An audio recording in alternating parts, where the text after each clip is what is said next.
অতীত হারিয়ে গেছে, মজলুম আজ তাই কেঁদে মরে। হারিয়েছি যা তা কি পাবো ফিরে, তুমি না জাগলে তাকে ফিরাবে। ইয়া শাবাব ইস্তাইকিজ, ইয়া শাবাব ইস্তাইকিজ, হে যুবক জেগে ওঠো, হে যুবক জেগে ওঠো। তুমি কি শোনোনি খালিদের কথা, সালাউদ্দিনের শতবীর গাথা? যুগে যুগে তারা ছিল উম্মার ত্রাতা, তবে কেন আজ মনে শোকাতুর ব্যথা? তুমি কি শোনোনি খালিদের কথা, সালাউদ্দিনের শতবীর গাথা? যুগে যুগে তারা ছিল উম্মার ত্রাতা, তবে কেন আজ মনে শোকাতুর ব্যথা? সিরিয়া কাশ্মীরে আরাকান ওই ঘরে ডাকছে তোমারই ভাই, মিটাবে জুলুম চিরতরে, তাকে কোথা খুঁজি বলো পাই? হারিয়েছি যা তা কি পাবো ফিরে, তুমি না জাগলে তাকে ফিরাবে। ইয়া শাবাব ইস্তাইকিজ, ইয়া শাবাব ইস্তাইকিজ, হে যুবক জেগে ওঠো, হে যুবক জেগে ওঠো। আল্লাহ। যিনারা দাঁড়িয়ে আছেন আস্তে আস্তে বসে যান। মাশাআল্লাহ, উলামায়ে হযরত একের পর এক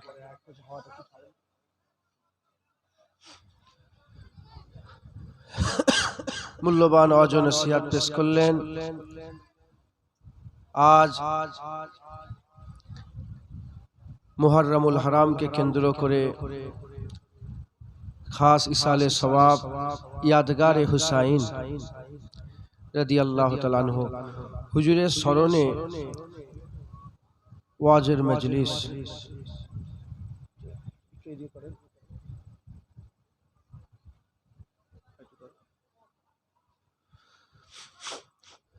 দোয়া করেন আল্লাহ আমাকে দু এক কথা বলা আপনাদের শোনার তৌফিক ইনায়াত করেন সকল। আল্লাহুম্মা আমিন। আউযু বিল্লাহি মিনাশ শাইতানির রাজীম। বিসমিল্লাহির রহমানির রহিম। নাহমাদুহু ওয়া নুসাল্লি আলা রাসূলিহিল কারীম। আম্মা বা'দ ফায়া আইয়ুহাল ভোগ বিলাসে, ওদিকে তোমার বোন কাঁপে ত্রাসে। যাকে কবু দেখেনি সূরজালোকে, সে বোন আজ লাঞ্ছিত বারে বারে। তুমি আজ মজে আছো ভোগ বিলাসে, ওদিকে তোমার বোন কাঁপে ত্রাসে। যাকে কবু দেখেনি সূরজালোকে, সে বোন আজ লাঞ্ছিত বারে বারে। ভারত ফিলিস্তিনে আরাকান ওই ঘরে কাঁদছে তোমারই বোন, তাদেরই ডাকে তুমি সাড়া দেবে, বলো কবে নেবে এই পণ? ভাই হয়ে যদি না দাঁড়াও পাশে, আর কিভাবে বলো বিজয় আসে? ইয়া শাবাব ইস্তাইকিজ, ইয়া শাবাব ইস্তাইকিজ, হে যুবক জেগে ওঠো, হে যুবক জেগে ওঠো। আল্লাহুম্মা সাল্লি আলা আমার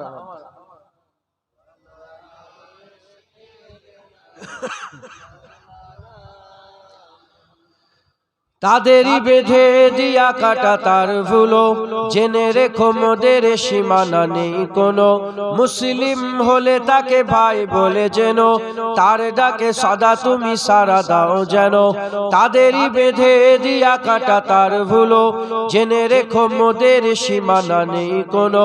মুসলিম হলে তাকে ভাই বলে যেন, তার ডাকে সদা তুমি সাড়া দাও যেন। আর কতকাল বলো থাকবো এ পদ পদতলে কাটাবো দুঃখেরই কাল, কবে বলো সব এক হয়ে ধরবে উম্মার হাল। হারিয়েছি যা তা কি পাবো ফিরে, তুমি না জাগলে তাকে ফিরাবে। ইয়া শাবাব ইস্তাইকিজ, ইয়া শাবাব ইস্তাইকিজ, হে যুবক জেগে ওঠো, হে যুবক জেগে ওঠো। আমাদের ছিল এক সোনালী অতীত, নাড়িয়ে দিতাম সব জালিমেরই ভিত। আইন ছিল শুধু ইনসাফেরই, জুলুম রুখে দিতে হতো না দেরি। আমাদের সে অতীত হারিয়ে গেছে, মজলুম আজ তাই কেঁদে মরে। হারিয়েছি যা তা কি পাবো ফিরে, তুমি না জাগলে তাকে ফিরাবে। ইয়া শাবাব ইস্তাইকিজ, ইয়া শাবাব ইস্তাইকিজ, হে যুবক জেগে ওঠো, হে যুবক জেগে ওঠো। আল্লাহুম্মা সাল্লি আলা সাইয়্যিদিনা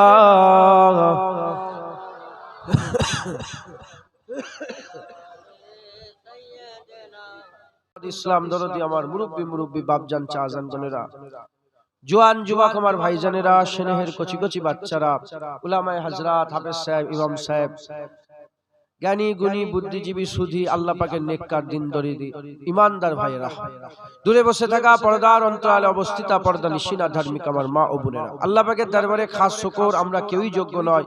রব্বুল আলামিন দুনিয়ায় যে কটা জান্নাত তৈরি করেছেন তার মধ্যে একটা জান্নাতে আল্লাহ বর্তমান আমাদের বসিয়ে রেখেছেন, এর জন্য আল্লাহ পাকের দরবারে শুকরিয়া আদায় করি, বলি আলহামদুলিল্লাহ। আজ আমরা একত্রিত হয়েছি, যারা হয়েছি হযরত হুসাইন রাদিয়াল্লাহু তাআলা আনহু হুজুরের আলোচনা করার জন্য, হুজুর পাক সাল্লাল্লাহু আলাইহি ওয়াসাল্লামের ইয়াদ করার জন্য, হুজুর পাক সাল্লাল্লাহু আলাইহি ওয়াসাল্লামের নওয়াসা হুসাইন হুজুরের ইয়াদগারের মাহফিলে আমরা সকলে একত্রিত হয়েছি, যারা হয়েছে। ওয়াজ শুরু করার আগে আমি এটুকু শুধু আপনাদের শুনিয়ে দিতে চাই, হুসাইন শুধু একটা নাম নয়, হুসাইনের সঙ্গে মহব্বত ভালোবাসা এটা শুধু ভালো কাজ নয়, হুসাইন আমাদের ঈমান। একবার জোরে বলেন সুবহানাল্লাহ। হুসাইন হুজুর আমাদের ঈমান। হযরত ইমামে আযম আবু হানিফা রাহমাতুল্লাহ আলাইহি, তিনি তিনার সাকিরেত হযরত ইমাম আবু ইউসুফ রাহমাতুল্লাহ আলাইহি, তিনি বর্ণনা করছেন হুজুর পাক সাল্লাল্লাহু আলাইহি ওয়াসাল্লাম কদু খেতে ভালোবাসতেন। হুজুর পাক সাল্লাল্লাহু আলাইহি ওয়াসাল্লাম কদু খেতে ভালোবাসতেন। কি বলবেন? যাবেন? তো যাওয়া মুশকিল আপনার, কি যান আস্তে আস্তে যান। হুজুর পাক সাল্লাল্লাহু আলাইহি ওয়াসাল্লাম কি খেতে ভালোবাসতেন বলেন?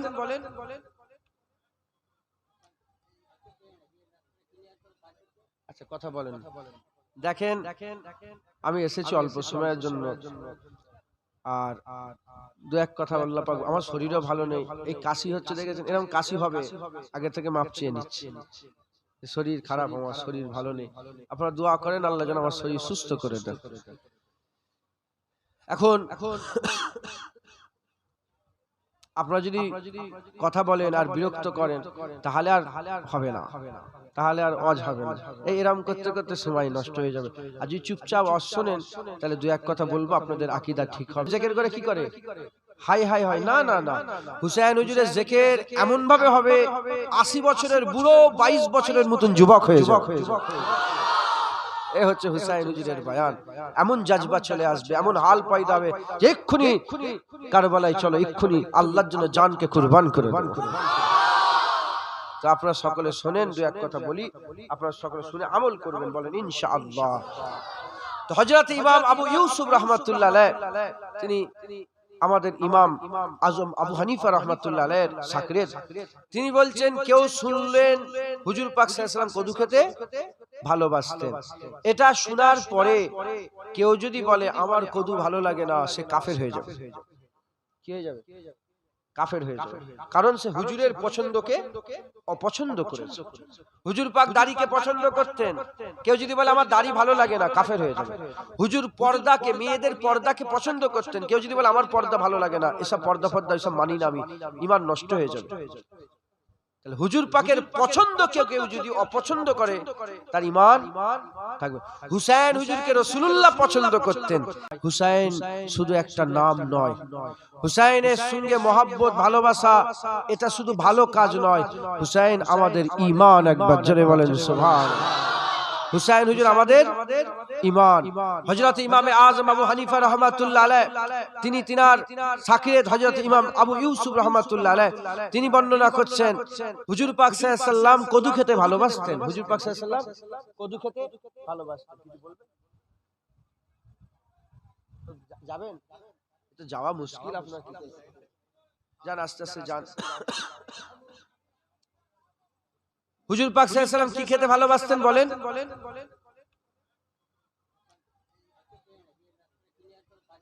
আচ্ছা কথা বলেন।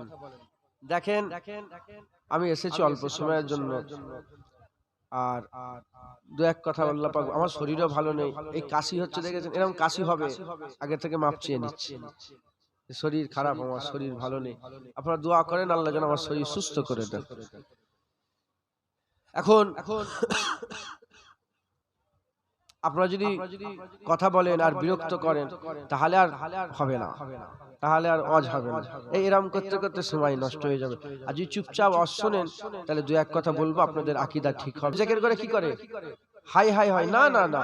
হুসাইন হুজুরের জিকির এমন ভাবে হবে 80 বছরের বুড়ো 22 বছরের মতন যুবক হয়ে যাবে। এ হচ্ছে হুসাইন হুজুরের বয়ান। এমন জাজবা চলে আসবে, এমন হাল পয়দা হবে যে এক্ষুনি কারবালায় চলো, এক্ষুনি আল্লাহর জন্য জানকে কুরবান করে দাও।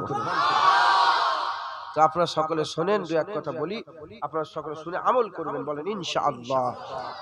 তো হযরত ইমাম আবু ইউসুফ রাহমাতুল্লাহ আলাইহি তিনি আমাদের ইমাম আজম আবু হানিফা রাহমাতুল্লাহ আলাইহির শাকির, তিনি বলছেন কেউ শুনলেন হুজুর পাক সাল্লাল্লাহু আলাইহি ওয়াসাল্লাম কদু খেতে ভালোবাসতেন, এটা শোনার পরে কেউ যদি বলে আমার কদু ভালো লাগে না, সে কাফের হয়ে যাবে। কি হয়ে যাবে? কাফের হয়ে যাবে। কারণ সে হুজুরের পছন্দকে অপছন্দ করেছে। হুজুর পাক দাড়িকে পছন্দ করতেন, কেউ যদি বলে আমার দাড়ি ভালো লাগে না, কাফের হয়ে যাবে। হুজুর পর্দাকে, মেয়েদের পর্দাকে পছন্দ করতেন, কেউ যদি বলে আমার পর্দা ভালো লাগে না, এসব পর্দা ফর্দা এসব মানি না আমি, ঈমান নষ্ট হয়ে যাবে। তাহলে হুজুর পাকের পছন্দ কেউ যদি অপছন্দ করে তার ঈমান থাকবে। হুসাইন হুজুরকে রাসূলুল্লাহ পছন্দ করতেন, তাই হুসাইন হুজুরের পছন্দ আমাদের ঈমান। একবার জোরে বলেন সুবহানাল্লাহ। হুসাইন হুজুরের পছন্দ আমাদের ঈমান। তাই আমরা সকলে হুসাইন হুজুরের আলোচনা করে আমাদের ঈমান ঠিক করব, বলেন ইনশাআল্লাহ। ইনশাআল্লাহ। হুজুর পাক সাল্লাল্লাহু আলাইহি সাল্লাম যখন দুনিয়ায় আসেন, হুজুর পাক সাল্লাল্লাহু আলাইহি সাল্লাম যখন দুনিয়ায় আসেন, গোটা পুরা আরব আইয়ামে জাহিলিয়াতের যুগ ছিল সেই সময়, আর মানুষ সব কাফের মুশরিক ছিল, কাফের মুশরিক ছিল, মানুষ গোমরাহ ছিল। কাবা শরীফের ভিতরেই 360টা মূর্তি ছিল। কটা? 360টা। আর তারা আল্লাহকে ছেড়ে দিয়ে সবাইকে মাবুদ বলতো। কেউ লাতকে মাবুদ বলতো, কেউ উজ্জাকে মাবুদ বলতো, কেউ মানাতকে মাবুদ বলতো, কেউ হাবুলকে মাবুদ বলতো। এরকম সব নিজেরা খুদা বানিয়েছিল, আর যে যার খুদা সব উপাসনা করত। হুজুর পাক সাল্লাল্লাহু আলাইহি সাল্লাম দুনিয়ায় এলেন আম্মা আমেনা হুজুরের ঘরে সুবে সাদেকের সময়। সুবে সাদেকের সময় হুজুর পাক সাল্লাল্লাহু আলাইহি সাল্লাম যখন দুনিয়ায় এলেন, দুটো নূর, কটা? একটা আসমান থেকে নূর উদয় হয়েছে, আর একটা আমেনা হুজুরের ঘর থেকে নূর উদয় হয়েছে। আসমানের নূর উদয় হওয়ার সাথে সাথে গোটা আসমান, গোটা জমিন আলোয় আলোকিত হয়ে গেছে। আর হুজুর পাক সাল্লাল্লাহু আলাইহি সাল্লাম আম্মা আমেনা ঘরের নূর যখন হুজুর পাক সাল্লাল্লাহু আলাইহি সাল্লাম রূপ নিয়ে বেরিয়ে দুনিয়ায় এসেছেন, তাশরীফ নিয়ে এসেছেন, আল্লাহ পাক বান্দাদের দিলকে নূর করে দিয়েছেন। মুসলমানের ছেলেরা, এ নবীর উম্মত উম্মতিরা, আকা মাওলা রাসূলুল্লাহ সাল্লাল্লাহু আলাইহি ওয়াসাল্লাম হুজুর আমার দুনিয়া সার পড়েতে 40 বছর বয়স হয়ে গেল। হুজুরের জাহিরি হায়াতের 40 বছর বয়স হয়ে গেল। আমার আল্লাহ পাক বললেন, আমার হাবিব নবুয়াতের এলান করে দেন, এলানে নবুয়াত করে দেন। খবরদার খবরদার, পুলিশের মানুষ মাথায় ঢুকিয়ে নেন, হুজুর পাক 40 বছর নবী হন নাই, হুজুর পাক 40 বছর নবী হয় না। হুজুর পাক সাল্লাল্লাহু আলাইহি ওয়াসাল্লামকে জিজ্ঞাসা করা হয়েছিল, ইয়া রাসূলুল্লাহ আপনি কবে থেকে নবী? আকা মাওলা রাসূলুল্লাহ সাল্লাল্লাহু আলাইহি ওয়াসাল্লাম বলেছিলেন, আদম আলাইহিস সালাম যখন বাইনাল মাই ওয়াত তিন ছিল, যখন আদম আলাইহিস সালাম পানি আর মাটির মধ্যে গুলা ছিল, আমার আল্লাহ পাক আমাকে মুহাম্মদুর রাসূলুল্লাহ বলে ঘোষণা করেছে। হযরত আদম আলাইহিস সালাম পয়দা হয়ে মাথা তুলে দেখে, উপরে আসমান, উপরে আরশে কুরসির পায়াতে লেখা আছে, আরশেতে লেখা আছে লা ইলাহা ইল্লাল্লাহ মুহাম্মাদুর রাসূলুল্লাহ। তাই আমি আপনাদের বলে দিয়ে যাই, হুজুর 40 বছর নবী হয় না, 40 বছর নবুয়াতের কাজে জয়েন হয়েছে। জয়েন লেটার আগে পেয়ে গেছে, জব লেটার আগে পেয়ে গেছে, জবে জয়েন হয়েছে 40 বছর বয়সে। এই নবীর উম্মত উম্মতিরা খুব খেয়াল করে শুনে রেখে দেন, হুজুর পাক সাল্লাল্লাহু আলাইহি ওয়াসাল্লাম এলানে নবুয়াত হয়ে যাবার পরেতে দাওয়াত দিতে আরম্ভ করলেন, আল্লাহর কথা শোনাতে আরম্ভ করলেন, লা ইলাহা ইল্লাল্লাহর কথা বলতে আরম্ভ করলেন, আখিরাতের কথা শোনালেন, জাহান্নামের কথা শোনালেন, জান্নাতের কথা শোনালেন, কিয়ামতের কথা শোনালেন, মরার পরের জীবনের কথা শোনালেন, গায়েবের খবরগুলো দিতে আরম্ভ করলেন। আমার আল্লাহ পাকের হাবিবের ওসিলায় আমার আল্লাহ আমাদের কানে পৌঁছাতে আরম্ভ করলেন। এই নবীর উম্মত উম্মতিরা, যেখানে শুধু মুশরিক আর কাফের ছিল, হুজুরের দাওয়াতে আবু বকর সিদ্দিক তৈরি হয়ে গেল, ওমর ফারুক তৈরি হয়ে গেল, উসমান গনি তৈরি হয়ে গেল, মাওলা আলী তৈরি হয়ে গেল, হযরতে বেলাল তৈরি হয়ে গেল, হযরতে খাব্বাব তৈরি হয়ে গেল, আব্বাস হুজুর তৈরি হয়ে গেলেন, হামজা হুজুর তৈরি হয়ে গেলেন, আবু কাতাদা তৈরি হয়ে গেল, আবু দারদা তৈরি হয়ে গেল, আবু হুরায়রা তৈরি হয়ে গেল, আবু জার গিফারি তৈরি হয়ে গেল। এই নবীর উম্মত উম্মতিরা, আবু হুরায়রা তৈরি হয়ে গেল। এরকম করে হুজুর পাক সাল্লাল্লাহু আলাইহি ওয়াসাল্লামের 23 বছরের প্রচেষ্টায় 1.25 লাখ সাহাবা তৈরি হয়ে গেলেন, 1.25 লাখ সাহাবা তৈরি হয়ে গেলেন। হুজুর পাক সাল্লাল্লাহু আলাইহি ওয়াসাল্লাম ওই সময়তে 1.25 লাখ সাহাবা দাঁড়িয়ে গেল, আর বাইতুল 1.25 লাখ সাহাবা দাঁড়িয়ে গেল। বিদায় হজরতে হুজুর পাক ভাষণ দিতে দিতে বললেন, আমার সাহাবারা শোনো, আমি চলে যাব, সবাই চলে গেছে নবীরা, এবার আমার যাওয়ার পালা এসেছে। আমিও দুনিয়া থেকে জাহিরি হায়াত থেকে পর্দা নেব, তবে আমি চলে যাচ্ছি, কিন্তু তোমাদের জন্য আমি দুটো জিনিস রেখে দিয়ে যাচ্ছে। এই দুটো জিনিসকে যদি কেউ তোমরা মজবুত ভাবে ধরতে পারো, দুটো বিষয় রেখে দিয়ে যাচ্ছে, এই দুটো বিষয়কে যদি তোমরা মজবুত ভাবে ধরতে পারো, আমার আল্লাহ তোমাদের ঈমান বাঁচিয়ে দেবে। হুজুর পাক সাল্লাল্লাহু আলাইহি ওয়াসাল্লাম বললেন যে আমি চলে যাচ্ছি। 23 বছর আমরা সব মানুষ সব মুশরিক কাফের ছিল, হুজুর এসে আমাদের কি দিলেন? ঈমান। কি দিলেন বলেন? ঈমান। হুজুর পাক সাল্লাল্লাহু আলাইহি ওয়াসাল্লাম শুধু ঈমান দিয়ে জাননে, ঈমান বাঁচানোর জন্য রাস্তাও বলে গেছেন। একবার জোরে বলেন, ঈমান বাঁচানোর জন্য রাস্তা বললেন। কি হুজুর পাক সাল্লাল্লাহু আলাইহি ওয়াসাল্লাম বললেন? হুজুর পাক সাল্লাল্লাহু আলাইহি ওয়াসাল্লাম বললেন যে তোমাদের জন্য দুটো জিনিস দিয়ে যাচ্ছি। দুটো কথা। কে কথা বলছে? আস্তে আস্তে, আপনারা এরকম ডিস্টার্ব করলে আমার অজ হবে। আধ ঘন্টা হয়ে গেছে, চাঁদা তুলতে হবে না? চাঁদা তুলতে হয় না? হ্যাঁ, জলসার জন্য চাঁদা তুলতে হয়, দেখেছেন? তার মানে আবার আধ ঘন্টা মাইনাস। এরকম করলে কি করে হবে? আবার মুনাজাত হবে, আবার হুজুর পাক সাল্লাল্লাহু আলাইহি ওয়াসাল্লামকে আমরা সবাই মিলে সালাম দেবো, বলেন ইনশাআল্লাহ। তাহলে ওয়াজ কতটুকু হবে? বাদ বুদ দিলে, হ্যাঁ, আপনারা এরকম ডিস্টার্ব করেন না। আমাদের ঈমান কে এনে দিলেন? বলেন বলেন, নবী পাক বলেন না আপনারা? নবী পাক সাল্লাল্লাহু আলাইহি ওয়াসাল্লাম। আমাদের ঘরে ইসলাম কে এনে দিল? আমাদের দিল কে নূর করে দিল? কে আমাদের ঘরে জাহান্নামের সঙ্গে পরিচয় করিয়ে দিল? কে জান্নাতের সঙ্গে পরিচয় করিয়ে দিল? কে জাহান্নামের রাস্তা বলে, জাহান্নাম থেকে বাঁচার রাস্তা বললেন? কে জান্নাতে যাওয়ার রাস্তা বললেন? সব নবী পাক সাল্লাল্লাহু আলাইহি ওয়াসাল্লাম। হুজুর আমাদের ঈমান এনে দিলেন, বললেন দেখো আমি চলে যাচ্ছি, তবে তোমাদের সঙ্গে দুটো জিনিসের পরিচয় করিয়ে দিই, দুটো বিষয়ের পরিচয় করিয়ে দিই। এই দুটোকে যদি তোমরা আঁকড়ে ধরতে পারো, তোমাদের ঈমান কোনোদিন জায়া হবে না, তোমরা ঈমান থেকে কোনোদিন মাহরুম হবে না, ঈমান তোমাদের বেঁচে যাবে। একবার জোরে বলেন। মুসলমানের ছেলেরা, এর বিরুদ্ধে সাহাবারা বললেন, ইয়া রাসূলুল্লাহ, দুটো জিনিস কি কি, দুটো বিষয় কি কি? আকা মাওলানা রাসূলুল্লাহ সাল্লাল্লাহু আলাইহি ওয়াসাল্লাম বললেন, একটা হচ্ছে কিতাবুল্লাহ, আর একটা হচ্ছে কিতাবুল্লাহ ও সুন্নতে। একটা হচ্ছে কিতাবুল্লাহ, একটা হচ্ছে আমার সুন্নাত। অন্য রিওয়ায়াতে হুজুর পাক বললেন, দুটো বিষয় তোমাদের দিয়ে যাচ্ছে, একটা কিতাবুল্লাহ আর একটা হচ্ছে আমার আহলে বাইত, আমার পরিবার, আমার আহলে বাইত, আমার পরিবার। এই দুটোকে যদি তোমরা মজবুত করে ধরে রাখতে পারো, তোমরা কোনোদিন ঈমান থেকে যায়া হবে না, ঈমান তোমাদের কোনোদিন নষ্ট হবে না। হুজুর পাক সাল্লাল্লাহু আলাইহি ওয়াসাল্লাম একটা হাদিস পাকের মধ্যে বর্ণনা করলেন কিতাবুল্লাহ ও সুন্নতে। হুজুর পাক সাল্লাল্লাহু আলাইহি ওয়াসাল্লাম দ্বিতীয় হাদিসে পাকের মধ্যে বললেন কিতাবুল্লাহ ও আহলে বাইতে। হুজুর পাক সাল্লাল্লাহু আলাইহি ওয়াসাল্লাম এক জায়গায় বললেন সুন্নাত, আর এক জায়গায় বললেন আহলে বাইত। দুটো জায়গায় কিন্তু কোরআন বললেন।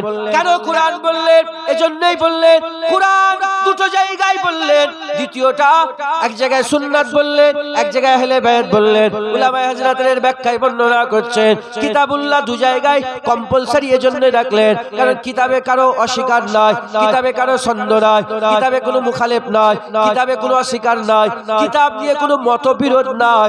কোরআন শরীফের আয়াত নিয়ে কারো মতবিরোধ নাই, কোরআন শরীফের অক্ষর নিয়ে কারো মতবিরোধ নাই। এই নবীর উম্মত উম্মতিরা, কোরআনে কোনো ঝামেলা নাই, ঝামেলা হয় কোথায়? সুন্নাতে। কেউ বলে এরকম ভাবে হাত বাঁধা সুন্নাত, কেউ বলে এরকম ভাবে হাত বাঁধা সুন্নাত, কেউ বলে এমন ভাবে হাত বাঁধা সুন্নাত, কেউ বলে এমন করে নিয়ত বাঁধা সুন্নাত, কেউ বলে এমন করে নিয়ত বাঁধা সুন্নাত, কেউ বলে এমন ভাবে নিয়ত বাঁধা সুন্নাত, কেউ বলে এমন ভাবে নিয়ত বাঁধা সুন্নাত। এর নবীর উম্মত উম্মতিরা, সুন্নাতে ইখতিলাফ আছে, কোরআনে ইখতিলাফ নাই। এজন্যই আহলে বাইত বলা হয়েছে। আমার হুজুর পাক পরিষ্কার ঘোষণা করে বলেছেন, পরিষ্কার ঘোষণা করে বলে দিচ্ছে, যদি তোমাদের মধ্যে সুন্নাত নিয়ে ইখতিলাফ হয়, কেউ যদি বলে এটা সুন্নাত, কেউ যদি বলে এটা সুন্নাত, মোল্লা বলছো এটা সুন্নাত, অমুক মোল্লা বলছো এটা সুন্নাত, তখন তোমরা কি করবে? সব ছেড়ে দিয়ে আহলে বাইত যেটাকে মেনেছে ওটাকে তোমরা মেনে নেবে, তোমাদের ঈমান বেঁচে যাবে। যেটা হবে না সুবহানাল্লাহ।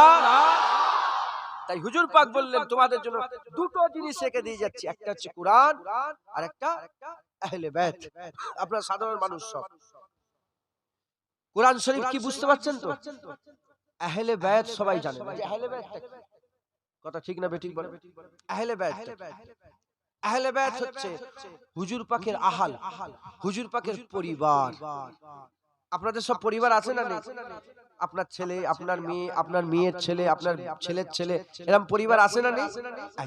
হুজুর পাকের পরিবার, হুজুরের আহলে বাইত কারা? হুজুর পাক সাল্লাল্লাহু আলাইহি ওয়াসাল্লাম কাঁধে করে আহলে বাইত বলেছেন। মুসলমানের ছেলেরা, হে নবীর উম্মত উম্মতিরা, আম্মা আয়েশা সিদ্দিকা হুজুর থেকে বর্ণিত। আপনি মাইকে হাত দিলেন?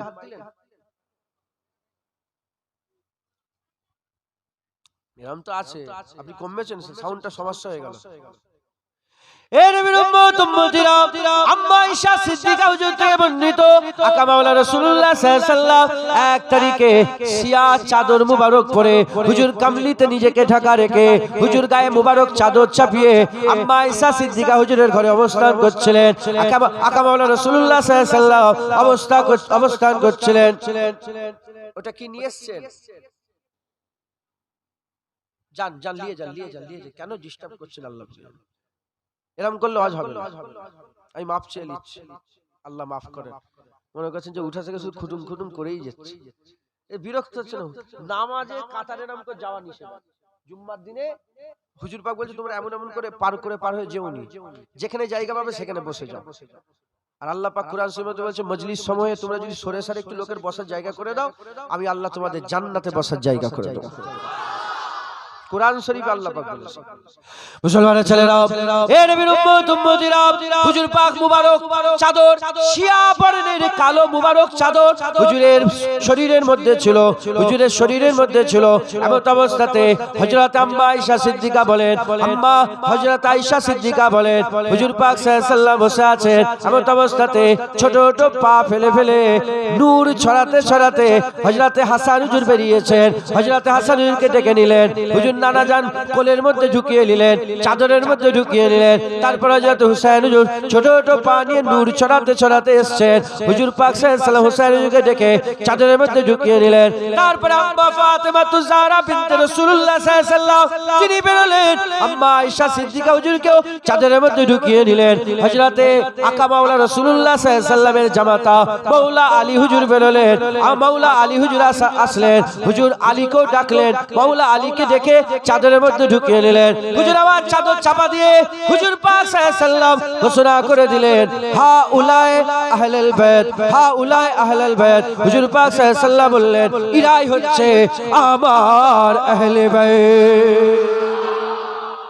হুজুর পাক সাল্লাল্লাহু আলাইহি ওয়াসাল্লাম বললেন, ইরাই হচ্ছে আমার আহলে বাইত। কে কে? আলী, ফাতেমা, হাসান, হুসাইন রাদিয়াল্লাহু তাআলা আনহুমা। আলী, ফাতেমা হুজুর, হাসান, হুসাইন রাদিয়াল্লাহু তাআলা আনহুমা। হুজুর এই চারজন হচ্ছে হুজুর পাকের কি আহলে বাইত। প্রশ্ন জাগতে পারে, কেন আপনারা বুঝতে পারবেন না, আলেম উলামারা আছেন, প্রশ্ন জাগতে পারে তাহলে হুজুরের বিবিরা কি আহলে বাইতের মধ্যে নয়? হুজুর পাকের বিবিরা আহলে বায়াতের মধ্যে। আল্লাহ কোরআনে আয়াত নাযিল করেছেন, হুজুর পাকের বিবি সাহেবাদের করে আল্লাহ আহলে বায়াত ঘোষণা করেছে, আর আলী, ফাতেমা, হাসান, হুসাইনকে রাসূলুল্লাহ আহলে বায়াত ঘোষণা করেছে। মাথায় ঢুকছে? মুসলমানের ছেলেরা, এ নবীর উম্মত উম্মতিরা, হুজুর পাক সাল্লাল্লাহু আলাইহি ওয়াসাল্লাম এই আহলে বায়াতের কথা বললেন। তোমাদের জন্য দুটো জিনিস রেখে দিয়ে যাচ্ছি, একটা কিতাবুল্লাহ ও আহলে বাইতে ও ইতরাতি আহলে বাইতে ও ইতরাতি আহলে বাইতে। হুজুর পাক সাল্লাল্লাহু আলাইহি ওয়াসাল্লাম বললেন, আমার ইতরার মানে আমার পরিবার, আমার আহলে বাইত আর কোরআন শরীফ রেখে দিয়ে যাচ্ছে। এই দুটোকে তোমরা মজবুতের সঙ্গে ধরবে। হুজুর পাক সাল্লাল্লাহু আলাইহি ওয়াসাল্লাম বললেন, খবরদার খবরদার, খেয়াল রাখবে, কাউকে ছোট মনে করবে না। কেউ যেন কোরআনকে ছোট মনে করে আহলে বায়াতকে বড় মনে করোনি, আর আহলে বায়াতকে ছোট মনে করে কোরআনকে বড় মনে করে বড় মনে করোনি।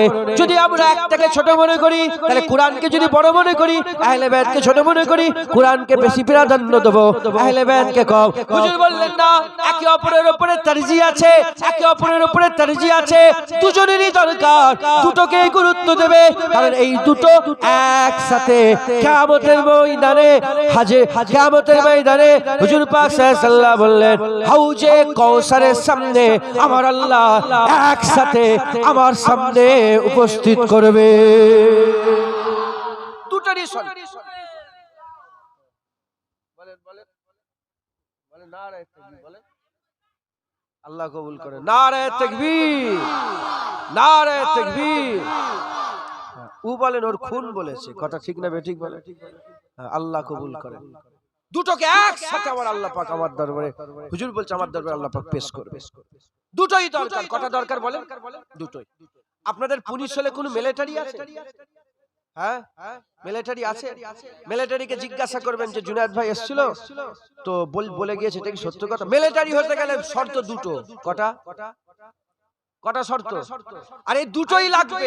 এই দুটো যদি না থাকে, যতই শিক্ষিত হোক, যতই এমএ হোক, যতই বিএ হোক, যত যাই করুক, যতই বড় প্লেয়ার হোক, মিলিটারি হতে পারবে না। দুটো শর্ত, দুটোই লাগবে। এক নম্বর হচ্ছে হাইট, আর দ্বিতীয় নম্বর চেস্ট। কি? চেস্ট, বুক, ছাতি, আর কি? হাইট। হাইট আছে, চেস্ট নেই, মিলিটারি হতে পারবে না। চেস্ট আছে, হাইট নেই, মিলিটারি হতে পারবে না। হাইটও লাগবে, চেষ্টা লাগবে, দুটো থাকলে মিলিটারি হতে পারবে। আচ্ছা হলো, ঈমানের শর্ত কটা জানেন আপনারা? বলেন বলেন, ঈমানের মূল শর্ত কটা জানেন আপনারা? দুটো। কটা বলেন? দুটো মূল শর্ত বলেছে। দাড়ি কিন্তু মূল শর্ত নয়। দাড়ি দরকার, আল্লাহর হুকুম, কিন্তু দাড়ি চাচলে সে কি কাফের হয়ে যায়? নামাজ কাজা করলে সে কি কাফের হয়ে যায়? না, সে ফাসিক হয়, ফাজিল হয়, বড় বদমাইশ হয়, বড় গুন্ডা মাস্তান হয়, আল্লাহ মাফ করে, আল্লাহর দরবারে খুব নারাজ আল্লাহ পাক তার উপরে। কথা ঠিক না বেঠিক বলে? কিন্তু ঈমানের মূল শর্ত কটা? দুটো। দুটোই লাগবে, একটাকেও ছাড়া যাবে না। কি কি জানেন আপনারা? এক নম্বর লা ইলাহা ইল্লাল্লাহ। দ্বিতীয় নম্বর আপনারাই বলেন, আরো জোরে বলেন। ঈমানের শর্ত কটা? দুটোকে ছাড়া যাবে না। মুসলমানের ছেলেরা, এর নবীর উম্মত উম্মতিরা, যেমন মিলিটারি হতে গেলে দুটো শর্ত, দুনিয়ার উদাহরণ দিয়ে বুঝিয়ে দিলাম। হাইটও লাগবে, চেস্ট লাগবে। ঈমানওয়ালা হতে গেলে দুটোই শর্ত, লা ইলাহা ইল্লাল্লাহ লাগবে, মুহাম্মাদুর রাসূলুল্লাহ লাগবে। একটাকেও বাদ দেওয়া যাবে না। লা ইলাহা ইল্লাল্লাহ দিলে রাখতে হবে, মুহাম্মাদুর রাসূলুল্লাহ দিলে রাখতে হবে। যেমন লা ইলাহা ইল্লাল্লাহ, মুহাম্মাদুর রাসূলুল্লাহ দুটোই লাগবে। দুটো ছাড়া আপনি মুমিন হতে পারবেন না, মুসলমান হতে পারবেন না। ওই রকম দ্বারা ঈমান বাঁচাতে গেলেও দুটোই লাগবে, কুরআনও লাগবে, আহলে বাইতের মহব্বতও লাগবে। লাগবে, দুটোই লাগবে, দুটোই লাগবে। কেন লাগবে শোনেন, কেন লাগবে? লা ইলাহা ইল্লাল্লাহ মুহাম্মাদুর রাসূলুল্লাহ দুটো শর্ত, দুটোই লাগবে। লা ইলাহা ইল্লাল্লাহ লাগবে, মুহাম্মাদুর রাসূলুল্লাহ। মিলিটারি হতে গেলে কটা লাগবে বললাম? দুটো। হাইটও লাগবে, চেস্টও লাগবে। আর ঈমান বাঁচাতে গেলে কটা লাগবে? দুটো। কুরআনও লাগবে, আহলে বায়াতও লাগবে। এই কুরআন আর আহলে বায়াত দুটো একসাথে জয়েন, কি একসাথে ছাড়া যাবে না। একটাকেও কম মনে করে ছাড়া যাবে না। যারা